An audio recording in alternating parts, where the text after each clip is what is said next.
Hello friends, ఈరోజు వచ్చిన పొద్దున్నే రొటీన్ ఇది అనమాట. 9 అప్పుడు ఇది మిల్క్ షేక్ అనమాట. అంటే పాలు ఉండవు, అంటే ప్రోటీన్ పౌడరు, క్యారెట్, బీట్రూట్ వేసి మిల్క్ షేక్ అలా చేసుకున్నాను. ఇది మా అమ్మాయి కానీ తాగుతుంది, అందుకని ఇద్దరం చేసుకున్నాము. ఇదైతే చియా నీళ్ళు అనమాట. ఇవి కొంచెం నానబెట్టుకొని తాగాల. 3 బాటిల్ నీళ్ళు తాగాలి కదా రోజుకి వచ్చి. వాటిల్లో మాత్రమే ఇది అనమాట.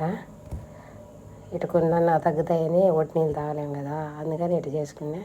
మధ్యాహ్నం వచ్చిన లంచ్ అనమాట. లంచ్ అంటే ఇట్లా తినేస్తామనుకోకండి. ఒక చపాతి, పాలక్ పన్నీర్ ముక్కలు 4 ఉండాలి అంతేను. బీన్స్ మాత్రం కొన్ని ఎగట పెట్టుకున్నాను అంతే. ఇదైతే తినేసినాను. సాయంత్రం 6కి వచ్చి ఇది క్యారెట్ కీరా వచ్చి ఈ చియా నీళ్ళు కాదు, సబ్జా నీళ్ళు అనమాట. ఇవైతే తాగేసినాను. అయిపోయింది అనమాట.